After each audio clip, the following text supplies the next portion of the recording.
నమస్కారం Whitefield news కి స్వాగతం. ముందుగా ముఖ్యాంశాలు. మహాత్మా జ్యోతిరావు ఫులే వర్ధంతిని పురస్కరించుకుని తిరుపతిలో ఘనంగా మహాత్మా జ్యోతిరావు ఫులే వర్ధంతి వేడుకలు. బాలాజీ కాలనీలో ఉన్న మహాత్మా జ్యోతిరావు ఫులే విగ్రహం వద్ద భారతీయ జనతా పార్టీ ఆధ్వర్యంలో పూలమాలలు వేసి నివాళులర్పించిన నాయకులు, కార్యకర్తలు. అడవిలో పులులు మరియు వాటి జాతికి సంబంధించిన జంతువులను గుర్తించి వాటి అవయవాలు, వ్యర్థాలు అడవిలో ఎక్కడైనా కనిపిస్తే వాటిని సేకరించి సెంట్రల్ ఫారెస్ట్ డిపార్ట్మెంట్ కు పంపడమే the tiger estimation training program ముఖ్య ఉద్దేశం పేర్కొన్న Anantapuram forest circle officer Yashoda. వార్తల్లోని వివరాలు. మహాత్మా జ్యోతిరావు ఫులే వర్ధంతిని పురస్కరించుకుని తిరుపతిలో బీజేపీ నాయకులు ఘనంగా నివాళులర్పణ కార్యక్రమాలు నిర్వహించారు. స్థానిక బాలాజీ కాలనీలో ఉన్న మహాత్మా జ్యోతిరావు ఫులే విగ్రహం వద్ద భారతీయ జనతా పార్టీ ఆధ్వర్యంలో నాయకులు, కార్యకర్తలు పూలమాలలు వేసి నివాళులర్పించారు. స్థానిక బాలాజీ కాలనీలో ఉన్న మహాత్మా జ్యోతిరావు ఫులే విగ్రహం వద్ద భారతీయ జనతా పార్టీ ఆధ్వర్యంలో నాయకులు, కార్యకర్తలు పూలమాలలు వేసి నివాళులర్పించారు. ఈ సందర్భంగా బీజేపీ నాయకులు గుండాల గోపీనాథ్ రెడ్డి మాట్లాడుతూ బడుగు బలహీన వర్గాల ప్రజల కోసం మహాత్మా ఫులే చేసిన సేవలను స్మరించుకున్నారు. సామాజిక న్యాయం, సమానత్వం కోసం మహాత్మా ఫులే నిరంతరం పోరాడిన విషయాన్ని గుర్తు చేశారు. ముఖ్యంగా మహిళల హక్కుల కోసం, వారి అభ్యున్నతి కోసం ఎనలేని కృషి చేశారని కొనియాడారు. ఆయన ఆలోచనలు నేటికి సమాజానికి దారి చూపిస్తున్నాయని పేర్కొన్నారు.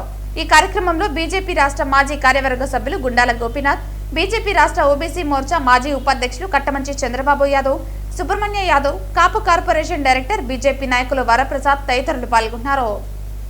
ఈరోజు బడుగు బలహీన వర్గాల ఆశాజ్యోతి జ్యోతిరావు ఫులే గారి వర్ధంతి సందర్భంగా భారతీయ జనతా పార్టీ ఆధ్వర్యంలో ఆయన విగ్రహానికి పుష్పాంజలి ఘటించి ఘన నివాళి అర్పిస్తున్నాం. ఈరోజు బడుగు బలహీన వర్గాలకి సంక్షేమ పథకాలు అందుతున్నాయంటే దానికి ఆరాధ్యుడు, ముఖ్య కారకుడు మన జ్యోతిరావు ఫులే గారు. ముఖ్యంగా మహిళలు ఈరోజు అన్ని రంగాల్లో రాణిస్తున్నారంటే దానికి కారణం కూడా మన జ్యోతిరావు ఫులే గారు. ఆయన మహిళలకు చదువు కావాలి, మహిళలు చదివితేనే దేశ అభివృద్ధి చెందుతుందని, ముఖ్యంగా ముందుగా వారి సతీమణికి సావిత్రిబాయి ఫులే గారికి చదువు నేర్పించి ఆమెను తొలి మహిళా ఉపాధ్యాయులు చేసి మహిళలకు అందరికీ విద్యను నేర్పి మహిళలు అన్ని రంగాల్లో ముందుండే విధంగా మన దేశ అభివృద్ధికి ఆయన ఎంతో పాటుపడారు. ఈరోజు ప్రతి ఒక్కరూ జ్యోతిరావు ఫులే గారి వర్ధంతి సందర్భంగా ఆయన స్మరించుకుంటూ ఆయన ఆశయ సాధన కోసం మనం అందరూ కృషి చేయాలని ఈ సందర్భంగా కోరుకుంటూ జ్యోతిరావు ఫులే గారికి ఘన నివాళులర్పిస్తున్నాం.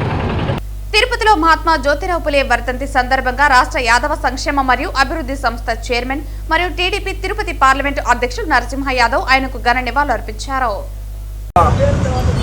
జ్యోతిరావు ఫులే వర్ధంతి సందర్భంగా ఈరోజు తిరుపతిలో బీసీ సంఘాలు, ఎస్సీ సంఘాలు, ఎస్టీ సంఘాలు అందరూ కూడా కలిసి భారీగా కూడా ఈ యొక్క వర్ధంతి కార్యక్రమం సందర్భంగా ఘనంగా కూడా నివాళులు అర్పించడం, అదే టీపీ బోర్డు సభ్యులు అన్నగారు కూడా హాజరవడం. ఈ యొక్క కార్యక్రమం ముఖ్యంగా కూడా మనం చూస్తే స్వతంత్రం రాకమునిపే కూడా బడుగు బలహీన వర్గాల కోసం, వాళ్ళ యొక్క ఉన్నతి కోసం, వాళ్ళ యొక్క దీనికి సంబంధించి ఏ విధంగా ఆనాడే పోరాటాలు చేసి ఏ విధంగా అందరిలో కూడా చైతన్యం నింపిన మహాత్మా జ్యోతిరావు ఫులేకి ఘనంగా కూడా నివాళులు అర్పిస్తూ ఆయన చూపిన బాటలో మనమందరూ కూడా పయనిస్తూ ఈరోజు అన్ని రంగాల్లో కూడా వెనుకబడిన వర్గాలు కానీ అణగారిన వర్గాలన్నీ కూడా ముందుకు తీసుకెళ్లే విధంగా ఈరోజు సంపూర్ణంగా కూడా ఏదైతే ప్రజాస్వామ్యబద్ధంగా ఈరోజు అనేక సంక్షేమ అభివృద్ధి కార్యక్రమాలని గౌరవనీయ పెద్దలు ఎన్డీఏ కూటమి శ్రీ నారా చంద్రబాబు నాయుడు ముఖ్యమంత్రిగా అనేక కార్యక్రమాలు తీసుకెళ్ళడం, ఈరోజు పవన్ కళ్యాణ్ గారు కానీ అదేవిధంగా ప్రధానమంత్రి సహకారంతో ఈరోజు అనేక విధాలుగా కూడా రాష్ట్ర అభివృద్ధి కృషి చేయడమే కాకుండా ఏదైతే అణగారిన వర్గాలకు సంబంధించి ఆయన చూపిన బాటలో, జ్యోతిరావు ఫులే చూపిన బాటలో నడుస్తూ ఆయన ఏ ఉద్దేశాలతో, ఏ సంకల్పంతో అయితే ఆనాడు పోరాటాలు చేసి అందరూ దీనికోసం ఆయన త్యాగం చేసి ముందుకెళ్లారు. అలాంటి దీని ఫలాల్ని ఆ అణగారిన వర్గాలకు అందించే దిశగా ఈరోజు ఎన్డీఏ కూటమి ప్రభుత్వం పనిచేస్తూ ఉంది. చంద్రబాబు నాయుడు నాయకత్వంలో కూడా ఈ సందర్భంగా కూడా తెలియజేస్తూ ఘనంగా కూడా శ్రీవారి పాదాల కింద ఆయనకు మేము అందరూ కూడా నివాళులు అర్పించడం జరిగింది. రాజకీయాలకు అతీతంగా, మతాలకు అతీతంగా అందరూ కూడా విద్యార్థులకు విద్యతో పాటు క్రీడలు శారీరక దృఢత్వం మానసిక వికాసానికి ఎంతగానో తోడ్పడతాయని సినీ నటుడు శ్రీకాంత్ అన్నారు. తిరుపతి రూరల్ శ్రీనివాస మంగాపురం నారాయణ పాఠశాలలో నారాయణ ప్రీమియర్ లీగ్ పేరుతో నిర్వహిస్తున్న క్రీడా పోటీల ప్రారంభోత్సవ కార్యక్రమంలో ఆయన పాల్గొన్నారు. తిరుపతి జిల్లా తిరుపతి రూరల్ శ్రీనివాస మంగాపురం నారాయణ పాఠశాలలో నారాయణ ప్రీమియర్ లీగ్ పేరుతో 3 రోజుల పాటు క్రీడా పోటీలు నిర్వహిస్తున్నారు. అందులో భాగంగా శుక్రవారం క్రీడా పోటీల ప్రారంభోత్సవ కార్యక్రమం జరిగింది. ఈ కార్యక్రమానికి ప్రముఖ సినీ నటులు శ్రీకాంత్, గంటా రవితేజ, తిరుపతి జిల్లా additional SP Ravi Manoharachari, TUDA chairman డాలసి దివాకర్ రెడ్డి ముఖ్య అతిథులుగా హాజరయ్యారు. వారికి కళాశాల ఏజీఎం శ్రీనివాసులు, కార్యనిర్వహణాధికారి కొండలరావు స్వాగతం పలికారు. ఈ కార్యక్రమంలో భాగంగా ఉమ్మడి చిత్తూరు జిల్లాలోని నారాయణ విద్యాసంస్థల నుండి క్రీడా పోటీలలో పాల్గొనేందుకు హాజరైన విద్యార్థులు మార్చ్ పాస్ట్ నిర్వహించి గౌరవ వందనం చేశారు. ఈ సందర్భంగా విద్యార్థులను ఉద్దేశించి ముఖ్య అతిథులు మాట్లాడుతూ విద్యార్థులకు విద్యతో పాటు మానసిక శారీరక ఆరోగ్యానికి క్రీడలు ఎంతగానో దోహదపడతాయని తెలిపారు. ముఖ్యంగా కేవలం విద్యకు మాత్రమే ప్రాధాన్యత ఇచ్చే ప్రస్తుత ప్రైవేట్ పాఠశాలలకు భిన్నంగా నారాయణ విద్యా సంస్థల్లో విద్యార్థులకు పెద్ద ఎత్తున ప్రతి సంవత్సరం క్రీడా పోటీలు నిర్వహించడం అభినందనీయమని తెలిపారు. ప్రతి విద్యార్థి విద్యతో పాటు వారికి ఆసక్తి కలిగిన క్రీడా పోటీలలో నైపుణ్యం సాధించాలని సూచించారు. విద్యార్థుల తల్లిదండ్రులు కూడా తమ పిల్లలు క్రీడా పోటీల్లో రాణించేందుకు వారి వంతు సహాయ సహకారాలు అందించాలని పేర్కొన్నారు. ఈ రోజు రావడం, ఈ స్పోర్ట్స్ డేకి రావడం నాకు చాలా సంతోషంగా ఉంది. ఎందుకంటే నాకు స్పోర్ట్స్ అంటే చిన్నప్పటి నుంచి కూడా చాలా ఇష్టం. కాలేజీలో నేను ఛాంపియన్గా ఉండేవాడిని కూడా, స్కూల్లో కానీ. స్పోర్ట్స్ అనేది అందరికీ తెలుసు, ఎందుకంటే అది ఆరోగ్యంతో కూడుకున్న ఇది కాబట్టి. ఈరోజు స్పోర్ట్స్ అనేది ఎంతో ఇంపార్టెంట్ అనేది మీ అందరికీ తెలుసు. ఈరోజు మనం క్రికెట్లో చూస్తున్నాం, లేడీస్ ఎస్పెషల్లీ ఈరోజు ఆ వరల్డ్ కప్ గెలిచిన తర్వాత ఎన్నో ఛాన్సెస్ లేడీస్కి పెరిగింది. అటువంటిది ఈ స్పోర్ట్స్ డేకి నేను రావడం చాలా సంతోషంగా ఉంది. అలాగనే కాదు, మీ ఏ రంగాల్లో ఏది ఇంట్రెస్ట్ ఉందో మీరు దాని మీద ఫోకస్ చేసి వెళ్ళడం అనేది చాలా ఇంపార్టెంట్. ఇక నా విషయానికి వచ్చిందనుకోండి, నాకు చిన్నప్పటి నుంచి సినిమాలు అంటే ఇష్టం. చదువు అంతంత మాత్రమే, స్పోర్ట్స్ ఆడేవాడిని బాగా. ఆ ఇంట్రెస్ట్ ఒక సంకల్పం ఉండేది, నేను సినిమా యాక్టర్ అవ్వాలని. అలాగే డిగ్రీ ఫినిష్ చేశాను. 10th స్టాండర్డ్ తర్వాత చెన్నై వెళ్ళిపోయి అక్కడ ట్రై చేసినా కుదరలేదు. ఆ ఏజ్లో మనకు తెలియదు మనం ఏం చేస్తున్నాం, ఎలా చేస్తున్నాం అని. మెడ్రాస్ వెళ్ళిపోయి అప్పుడే హీరో అయిపోదామని డిసైడ్ అయిపోయాను. కానీ అవన్నీ కాదు, ఎడ్యుకేషన్ అనేది చాలా ఇంపార్టెంట్. చదువు అనేది పూర్తయిన తర్వాత మనకు ఒక భరోసా అనేది ఉంటుంది, ఎడ్యుకేషన్ అనేది. ఆ చదువు అయిన తర్వాత చూద్దాం, దాంట్లో ట్రై చేద్దాం అనుకుని ట్రై చేశాను. లక్కీ, దేవుడు దయ వల్ల, నిజంగా ఎంత దేవుడు దయ వల్ల. ఎందుకంటే నాకు ఇండస్ట్రీలో ఎవ్వరూ పరిచయం లేదు, ఎలా కూడా తెలియదు. ఓన్లీ జస్ట్ సినిమాలు చూసి ప్యాషన్తో, వాళ్ళ ఇన్స్పిరేషన్తో నేను ఇండస్ట్రీకి వచ్చినవాడిని. ఒక ఎయిమ్ అనేది పెట్టుకున్నాను. ఆ ఎయిమ్ సాధించడం కోసం చాలా కష్టపడ్డాను. ఎలాగైనా వెళ్ళాలి, దాని గురించి అవగాహన తెచ్చుకొని, దాని గురించి తెలుసుకుని ఎలా వెళ్ళాలి, ఏం చేయాలి అనేది చాలా సంవత్సరాల స్ట్రగుల్ అనుభవించారు. అలాగే మీరు ఇప్పుడు ఈ కాలేజ్ డేస్లోనే మీకు ఒక ఎయిమ్ అనేది స్టార్ట్ అవుతుంది. డాక్టర్ అవ్వాలన్నా, ఇంజనీర్ అవ్వాలన్నా, ఒక బిజినెస్ మ్యాన్ అవ్వాలన్నా, పొలిటీషియన్ అవ్వాలన్నా ఇప్పటి నుంచే మీకు స్టార్ట్ అవుతుంది. కాబట్టి మీరు దాని మీద కాన్సన్ట్రేషన్ అనేది చాలా ఇంపార్టెంట్. ఒక రంగం ఎన్నుకున్నామంటే దాని మీద ఫోకస్ చేయడం అనేది చాలా ఇంపార్టెంట్. అలాగే తల్లిదండ్రులు బాగా చూసుకోండి, బాగా చదవండి, గురువులను బాగా చూసుకోండి. దైవం ఎటు మీ వెనకాల ఉంటుంది, వాళ్ళిద్దరిని చూసుకుంటే దైవం ఆటోమేటిక్గా మీ వెనకాల ఉంటుంది. కాబట్టి so I'm very happy to be here. Mahatma Jyotirao Phule అందరికీ ఆదర్శనీయులని చిత్తూరు జిల్లా కలెక్టర్ సుమిత్ కుమార్ కొనియాడారు. పులే 135వ వర్ధంతి సందర్భంగా చిత్తూరు కలెక్టరేట్లోని PGRS సమావేశ మందిరంలో పులే చిత్రపటానికి ఘనంగా నివాళులర్పించారు. ఈ కార్యక్రమంలో మేయర్ అముద, స్థానిక ఎమ్మెల్యే గురజాల జగన్మోహన్, చుడా చైర్మన్ కటారి హేమలత, బన్నెకుల క్షత్రియ చైర్మన్ త్యాగరాజన్ తదితరులు పాల్గొన్నారు. ఈ సందర్భంగా కలెక్టర్ మాట్లాడుతూ జాతికి పూలే చేసిన సేవలను కొనియాడారు. ఆయన అనగారిన వర్గాల అభ్యున్నతికి కృషి చేసిన మహనీయులని పేర్కొన్నారు. మహిళల కోసం, స్త్రీ విద్య కోసం విశేషంగా కృషి చేశారని అన్నారు. సమాజంలో సమానత్వాన్ని పెంపొందించేందుకు తమ వంతు ప్రయత్నాలు చేశారని, ఆయన అడుగుజాడలు అందరికీ ఆదర్శనీయమని అన్నారు. స్థానిక ఎమ్మెల్యే మాట్లాడుతూ పూలే 1827 ఏప్రిల్ 11న మహారాష్ట్రలోని సతారా జిల్లాలోని కట్కన్లో జన్మించినట్లు తెలిపారు. ఆయన భారతీయ కులాల వర్ణ వ్యవస్థలో శూద్రుడిగా పరిగణించబడే మాలి కులానికి చెందిన కుటుంబంలో జన్మించినట్లు తెలిపారు. జ్యోతిరావు పులే 1848లో పూణేలోని విశ్రాంబాగ్ వాడలో బాలికల కోసం మొదటి మరాఠీ పాఠశాలను స్థాపించారు. ఈ పాఠశాలలో ఉపాధ్యాయుడి బాధ్యతను ఆయన భార్య సావిత్రిబాయి పూలేకు అప్పగించారు. సత్యశోధక్ సమాజాన్ని మహాత్మా జ్యోతిరావు పులే 1873 సెప్టెంబర్ 24న స్థాపించారు. సమాజంలో అసమానతలను నాశనం చేయటం మరియు విద్యను అట్టడుగు వర్గాలకు తీసుకువెళ్లటం సత్యశోధక్ సమాజం లక్ష్యం. జ్యోతిరావు పూలే 63 సంవత్సరాల వయసులో నవంబర్ 28, 1890న మరణించారు మరియు అతని భార్య 66 సంవత్సరాల వయసులో మార్చి 10, 1897న మరణించారని తెలిపారు. ఈ కార్యక్రమంలో డిఆర్ఓ మోహన్ కుమార్, జిల్లా బీసీ సంక్షేమ అధికారి రబ్బానీ బాషా, డిప్యూటీ మేయర్ రాజేష్ కుమార్ రెడ్డి, ఉదయ్ కుమార్, పీసీసీఎల్ అధ్యక్షుడు షణ్ముగం తదితరులు పాల్గొన్నారు. చిత్తూరు పట్టణంలోని కలెక్టరేట్లో మహాత్మా జ్యోతిరావు పూలే గారి చిత్రపటానికి పూలమాల వేసి వారిని స్మరించుకుంటూ వారు చేసిన అనేక సేవలు, ముఖ్యంగా మహిళల పట్ల, మహిళలకి ఆస్తి హక్కుతో పాటు సమాజంలో కూడా సమానత్వం ఉండాలని పోరాడిన మహాదంపతులు, భార్య కావచ్చు, పూలే గారు కావచ్చు, వారిద్దరూ మొట్టమొదటి మహారాష్ట్రలోని పూణే జిల్లాలో బాలికలకి సపరేట్ విద్య ఉండాలని సావిత్రిబా వారి సతీమణి ఫస్ట్ టైం బయటకు వచ్చి స్కూల్కి పోవడం జరిగింది. అలాగే అనేక మంది మహిళలు కూడా ఎడ్యుకేషన్ పట్ల ఉన్నత విద్యాభ్యాసం చేయాలనే కోరికలు ఉన్న వారందరికీ మహిళా ఉన్నత పాఠశాలని మొట్టమొదటిసారి భారతదేశంలో నెలకొల్పబడిన మహానుభావుడు. అలాగే బీసీలందరికీ కూడా రాజకీయ పరంగా సమాజంలో ఉన్నత స్థానం పొందాలి అని అనేక రకాల సంస్కరణలు, మంచి పనులు చేసిన గొప్ప వ్యక్తి పూలే గారు. సో ఈరోజు వారు 135 సంవత్సరాలైంది. అటువంటి వ్యక్తిని మనం ఈరోజు ఇక్కడ పూలమాల వేసి స్మరించుకోవడం మా అందరి భాగ్యంగా భావిస్తూ సెలవు తీసుకుంటున్నాం.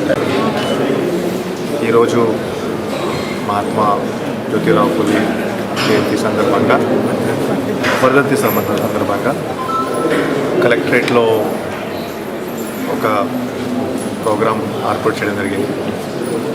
గౌరవనీయులు ఎమ్మెల్యే గారితో పాటు చూడల్ చైర్మన్, మేయర్ గారు, మిగతా బీసీ అధికారులు, డైరెక్టర్స్, చైర్మన్స్ ఆఫ్ వివిధ కార్పొరేషన్ కూడా ఈ ప్రోగ్రాంలో వచ్చారు. ముఖ్యంగా వాళ్ళు వెనుకబడి ఆ సమయంలో 1850 నుంచి స్వతంత్రత ముందు సోషల్ రిఫార్మ్ సెక్టర్లో చాలా పనిచేశారు. ఆ సమయంలోనే చాలా ప్రాబ్లమ్స్ ఉండేవి. కానీ ఎట్లా ఆ సమస్య పరిష్కారం చేయాలి, ఒక చేతన కామన్ మ్యాన్, ఒక ప్రజలు రావాలి, ఒక పని చేశారు. సో ఈరోజు మనమందరూ వాళ్ళ కాంట్రిబ్యూషన్ గుర్తు చేస్తున్నాము. పలమనేరు పట్టణంలోని వైఎస్ఆర్ కార్యాలయంలో నిన్నటి రోజు విలేకరుల సమావేశంలో వైఎస్ఆర్సీపీ నాయకులు చేసిన ఆరోపణలకు సమాధానమిస్తూ ఈ రోజు తెలుగుదేశం నాయకులు మీడియా సమావేశం నిర్వహించారు. డిసెంబర్ మొదటి వారంలో ఈ కార్యక్రమం జరుగుతుందని ఆమె వెల్లడించారు. ప్రతి 4 సంవత్సరాలకు ఒకసారి ది టైగర్ ఎస్టిమేషన్ ప్రోగ్రాం నిర్వహించబడుతుందన్నారు. ఇండియాలో ఇప్పటికీ 6 సార్లు ఈ కార్యక్రమం నిర్వహించినట్లు తెలిపారు. ఈ కార్యక్రమం ముఖ్య ఉద్దేశం అడవిలో పులులు మరియు వాటి జాతికి సంబంధించిన జంతువులను గుర్తించి వాటి అవయవాలు, వ్యర్థాలు అడవిలో ఎక్కడైనా కనిపిస్తే వాటిని సేకరించి సెంట్రల్ ఫారెస్ట్ డిపార్ట్మెంట్ కు పంపుతామని తెలిపారు. దీనివల్ల దేశవ్యాప్తంగా పులి జాతికి సంబంధించిన జంతువులు ఎన్ని ఉన్నాయని గుర్తించడానికి వీలవుతుందని ఆమె తెలిపారు. వీటికి సంబంధించిన శిక్షణను అనంతపురం సర్కిల్ పరిధిలోని బీట్ ఆఫీసర్లు, అటవీ శాఖ అధికారులకు డిజిటల్ స్క్రీన్ ద్వారా శిక్షణ అందించినట్లు తెలిపారు. పేరు యశోద, నేను conservator of forest Anantapuram circle. మనకి ఆల్ ఇండియా లెవెల్లో 2026లో ఆల్ ఇండియా టైగర్ ఎస్టిమేషన్ అనేది జరుగుతాయి. అంటే ఇది మన కంట్రీలో 6వసారి జరగబోయే సైకిల్. ఇది ఎవ్రీ 4 ఇయర్స్లో ఒకసారి జరుగుతాయి. అంటే టైగర్ ఎస్టిమేషన్లో ఏంటంటే టైగర్ ఒకటే కాకుండా టైగర్తో పాటు మిగతా కో ప్రెడేటర్స్ అంటాము, టైగర్ లాగే ఉండే లెపర్డ్, స్లాత్ బేర్ అలాంటి అన్ని యానిమల్స్ని మనం అసెస్ చేస్తాము. దానితో పాటు టైగర్ అలాగే కో ప్రెడేటర్స్కి కావాల్సిన ప్రే స్పీషీస్ అంటాం. సో హెర్బివోర్ స్పీషీస్ అన్నిటిని కూడా అసెస్ చేయడం జరుగుతుంది. ఈ ఒక ఎక్సర్సైజ్లో మన అనంతపురం సర్కిల్లో ఉండే అనంతపురం, సత్యసాయి అండ్ చిత్తూరు డిస్ట్రిక్ట్లో ఉండే బీట్ ఆఫీసర్ లెవెల్ నుంచి అందరూ ఒక 200+ స్టాఫ్లు అందరూ, అడవి శాఖ సిబ్బందులు అందరూ కూడా ఇక్కడ రావడం అయినది. వాళ్ళకి అందరికీ ఈ ఎక్సర్సైజ్ ఎలా చేయాలి, ఒక 6 days లేకపోతే 8 daysలో ఉండే ఒక ప్రోటోకాల్ డిసెంబర్ 1 నుంచి మొదలవుతాయి. దానిలో వాళ్ళ ప్రతి ఒక్క బీటీలో ట్రాన్సెక్ట్ లైన్ అనేది తయారు చేయడం జరిగింది. అలాగే ట్రైల్స్ అంటాము, 5 కిలోమీటర్ స్ట్రెచ్లో ఉండే ట్రైల్స్లో వాళ్ళు ఒకరోజు ఒక ట్రైల్లో నడుస్తాము, ఇంకొక రోజు నెక్స్ట్ ట్రైల్లో నడుస్తాము. ట్రాన్సెక్ట్ అనేది కూడా 3 రోజులు ఒకే ట్రాన్సెక్ట్లో నడుస్తారు. అక్కడ సైన్స్, అనిమల్స్కి సంబంధించిన సైన్స్, వాటి డంగ్, పెల్లెట్స్ ఇవన్నీ కూడా రికార్డ్ చేయడం అవుతాయి. అలాగే ట్రాన్సెక్ట్లో నడుస్తూ డైరెక్ట్ సైటింగ్ అనిమల్ని కనిపించిన డేటా అనేది ఎంస్ట్రైప్ యాప్లో రికార్డ్ చేస్తూ ఈ ఇన్ఫర్మేషన్ అనేది మనం ఎన్టీసీఏకి సబ్మిట్ చేయడం అవుతాయి మన స్టేట్ నుంచి. వారు ఈ ఇన్ఫర్మేషన్ని అసెస్ చేస్తూ మన ఫారెస్ట్ క్వాలిటీ గురించి, ఇక్కడ ఉండే టైగర్ గురించి, లేకపోతే కాప్రిడేటర్స్ అనిమల్స్, రేస్ కుక్కలు అయి ఉండొచ్చు, లేకపోతే జకాల్ అయి ఉండొచ్చు, ఇలాంటి ఏమేమి అనిమల్స్ మన అడవిలో ఉన్నాయి, మన అడవి ఆరోగ్యం ఎలా ఉంది ఉండే అసెస్మెంట్ చేస్తూ మనకు ఇవ్వడం అవుతాయి. ఇది ఒక 6 మంత్ పీరియడ్లో 2026 జూన్ జూలై టైంలో మనకు దొరుకుతాయి. నగిరి నియోజకవర్గంలోని నగిరి, పుత్తూరు మున్సిపాలిటీల్లో రైతు బజార్ల ఏర్పాటుకు రాష్ట్ర వ్యవసాయ మార్కెటింగ్ శాఖ మంత్రి కింజరపు అచ్చెన్నాయుడు ఆదేశాలు జారీ చేశారని తెలుగుదేశం పార్టీ రాష్ట్ర కార్యనిర్వాహక కార్యదర్శి పోతుగుంట విజయబాబు తెలిపారు. నగిరి, పుత్తూరు పట్టణాల్లో రైతులకు, ప్రజలకు సౌకర్యంగా ఉండేలా రైతు బజార్లు ఏర్పాటు చేయాలని ఆయన శుక్రవారం మంత్రికి వినతి పత్రం అందజేశారు. ఈ సందర్భంగా ఆయన మాట్లాడుతూ 2 పట్టణాల్లోనూ కూరగాయలు పండించే రైతులకు సరైన గిట్టుబాటు ధరలు లభించడం లేదని తెలిపారు. అదే సమయంలో ప్రజలకు కూడా సరసమైన ధరలకు కూరగాయలు లభించడం లేదన్నారు. ఇరు వర్గాలకు న్యాయం జరగడం లేదని, దళారులు మాత్రం లాభపడుతున్నారని తెలిపారు. ఈ పరిస్థితుల్లో తాను 2 పట్టణాల్లోనూ రైతు బజార్లు ఏర్పాటు చేస్తే బాగుంటుందని భావించి స్వయంగా మంత్రిని కలిసి వినతి పత్రం సమర్పించానని తెలిపారు. తన అభ్యర్థన మేరకు మంత్రి స్పందించి వెంటనే పుత్తూరు, నగిరి పట్టణాల్లో రైతు బజార్ల ఏర్పాటుకు తగిన చర్యలు తీసుకోవాలని సంబంధిత అధికారులను ఆదేశించారని విజయబాబు తెలిపారు. నేను ఈరోజు రాష్ట్ర వ్యవసాయ శాఖ మంత్రులు కింజరపు అచ్చెన్నాయుడు గారిని కలిసి పుత్తూరు మున్సిపాలిటీకి, నగిరి మున్సిపాలిటీకి రైతు బజార్లు ఏర్పాటు చేయమని కోరాను.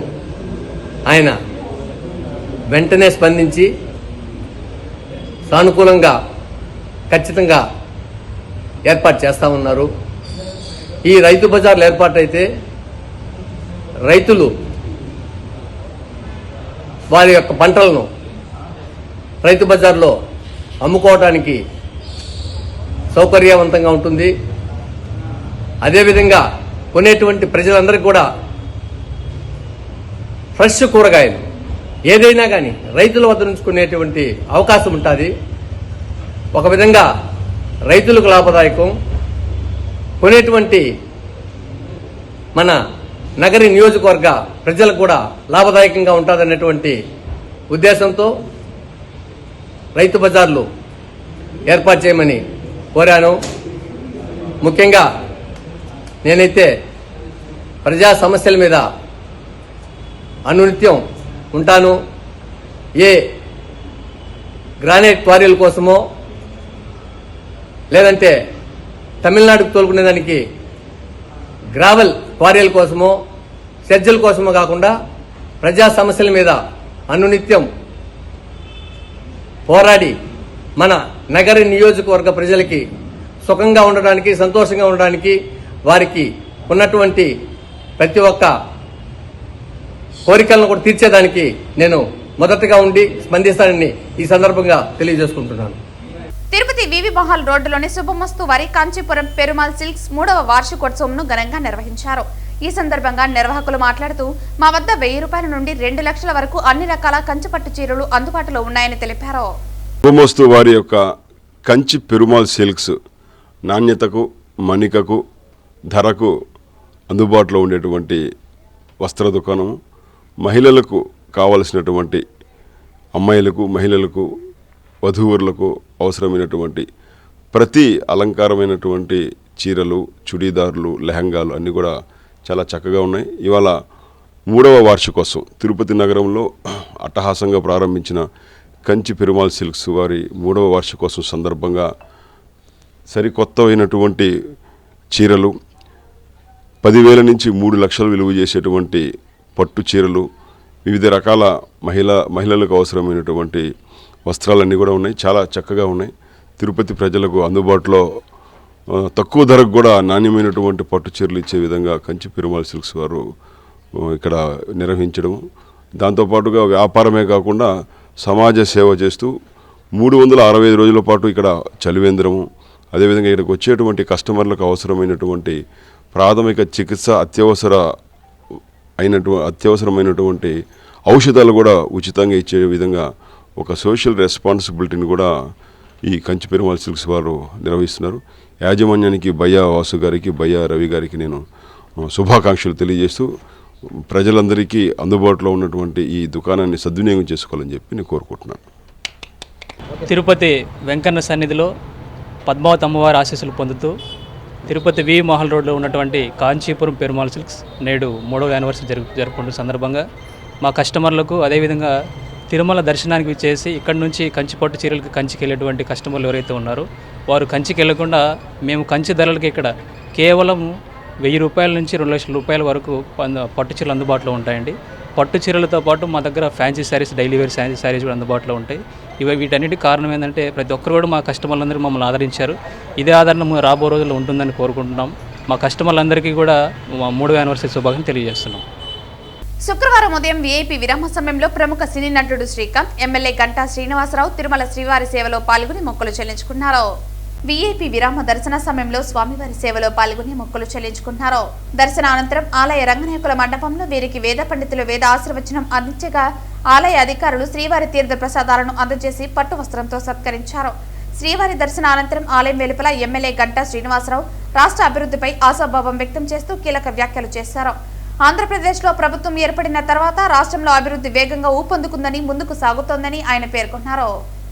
దర్శనం చాలా బాగా జరిగింది. యాక్చువల్గా కింద ఒక ఫంక్షన్ గురించి వచ్చాం, అలాగే స్వామివారిని దర్శనం చేసుకోవడం చాలా సంతోషంగా ఉంది. అలాగే గంటా శ్రీనివాసరావు గారితో కలిసి ఎవరు రావడం, అలాగే నారాయణ స్కూల్ కాలేజ్ ఫంక్షన్ ఉంది ఈరోజు, అక్కడ రావడం జరుగుతుంది. అలాగే భగవంతుని అందరూ బాగుండాలి అని మనస్ఫూర్తిగా కోరుకున్నాం. అందరికీ నమస్కారం. కలియుగ దైవం శ్రీ వెంకటేశ్వర స్వామి సన్నిధిలో స్వామివారి దర్శనం చేసుకొని ఆయన ఆశీస్సులు తీసుకొని మన ప్రత్యేకించి ఈ కొత్తగా ప్రభుత్వం ఏర్పడిన తర్వాత ఈ 16 నెలల పరిపాలనా కాలంలో రాష్ట్రంలో ఏ విధంగా అభివృద్ధి జరుగుతుందో చూస్తూ ఉన్నాం. ప్రత్యేకించి గూగుల్ విశాఖపట్నం రావటం అది ఒక గేమ్ చేంజర్గా ఆంధ్రప్రదేశ్కి మారిపోతూ ఉంది. గతంలో మైక్రోసాఫ్ట్ హైదరాబాద్ వచ్చినప్పుడు ఎలాంటి మార్పులు తీసుకొచ్చిందో, హైదరాబాద్ని రోజు విశ్వవిఖ్యాత నగరంగా ఎలా రూపాంతరం చెందే విధంగా ఆ రోజు మైక్రోసాఫ్ట్ సాకారం చేసి సైబరాబాద్ లాంటి ఒక కొత్త నగరం నిర్మించడానికి తోడ్పడిందో, అలాగే గూగుల్ కూడా ఆంధ్రప్రదేశ్లో విశాఖపట్నాన్ని ప్రపంచంలో అందరూ కూడా ఒక గుర్తింపు వచ్చే విధంగా ఆ నగరం అభివృద్ధి చెందిపోతూ ఉంది. గూగుల్ రావడం తర్వాత రిలయన్స్ కానీ, మెటా కానీ, సిఫీ కానీ, లేకపోతే టీసీఎస్ కానీ, యాక్సెంచరు, కాగ్నిజెంటు, రహేజా, ఇట్లా ఈ నేమ్ ఎనీ కంపెనీ మొత్తం ఈరోజు ఆంధ్రప్రదేశ్ వైపు, దట్టు విశాఖ వైపు చూస్తూ ఉన్నాయి. మొన్న జరిగిన పార్ట్నర్షిప్ సమ్మిట్ కూడా దాదాపు 14 లక్షల కోట్ల రూపాయలు ఎంఓయూలు, దాంతోడు దాదాపు 50 లక్షల మందికి ఉపాధి కలిగించే విధంగా ఎంఓయూలు జరగడం, పెట్టుబడిదారులు కూడా పోటీలు పడి విశాఖపట్నం వైపు రావడం కూడా జరిగింది. మరి ఇదంతా కూడా ప్రధాన కారణం ఏంటంటే ఒక బ్రాండ్ ఇమేజీ, ఒక నిబద్ధత, ఒక లీడర్షిప్ ఉన్న నాయకత్వం రాష్ట్రంలో ఉండటం, ఒక స్పీడ్ ఆఫ్ డూయింగ్ బిజినెస్ వల్ల ఇవన్నీ కూడా సాధ్యమైంది. త్వరలోనే ఆంధ్రప్రదేశ్ బాగా రూపాంతరం చెంది కంప్లీట్గా డెవలప్డ్ స్టేట్గా కాబోతా ఉంది. గతంలో పెట్టుబడులు అంటే మహారాష్ట్ర, లేకపోతే గుజరాత్, తమిళనాడు, కర్ణాటక, తెలంగాణ లాంటి రాష్ట్రాలు ఉంటే ఇప్పుడు వాటిలన్నింటి కూడా తలదన్ని ఆంధ్రప్రదేశ్లో పెట్టుబడులు వస్తూ ఉన్నాయి. ఇది మంచి పరిణామం. ఆ స్వామివారి ఆశీస్సులు మన రాష్ట్రం పైన ఉండాలి. మన ప్రజలందరూ కూడా, ప్రత్యేకించి రైతాంగం అందరూ కూడా సుఖ సంతోషాలు సౌకర్యంగా ఉండాలని మనస్ఫూర్తిగా ఆ స్వామివారిని కోరుకుంటా ఉన్నాం. వార్తలు ముగించే ముందు ముఖ్యాంశాలు మరోసారి. మహాత్మా జ్యోతిరావు పులే వర్ధంతిని పురస్కరించుకుని తిరుపతిలో ఘనంగా మహాత్మా జ్యోతిరావు పులే వర్ధంతి వేడుకలు. బాలాజీ కాలనీలో ఉన్న మహాత్మా జ్యోతిరావు పులే విగ్రహం వద్ద భారతీయ జనతా పార్టీ ఆధ్వర్యంలో పూలమాలలు వేసి నివాళులర్పించిన నాయకులు, కార్యకర్తలు. అడవిలో పులులు మరియు వాటి జాతికి సంబంధించిన జంతువులను గుర్తించి వాటి అవయవాలు, వ్యర్థాలు అడవిలో ఎక్కడైనా కనిపిస్తే వాటిని సేకరించి సెంట్రల్ ఫారెస్ట్ డిపార్ట్మెంట్ కు పంపడమే the tiger estimation training program ముఖ్య ఉద్దేశం పేర్కొన్న Anantapuram forest circle officer Yashoda. ఈ వార్తలు ఇంతటితో సమాప్తం. తిరిగి వార్తల్లో మళ్ళీ కలుద్దాం. అంతవరకు సెలవు. నమస్కారం.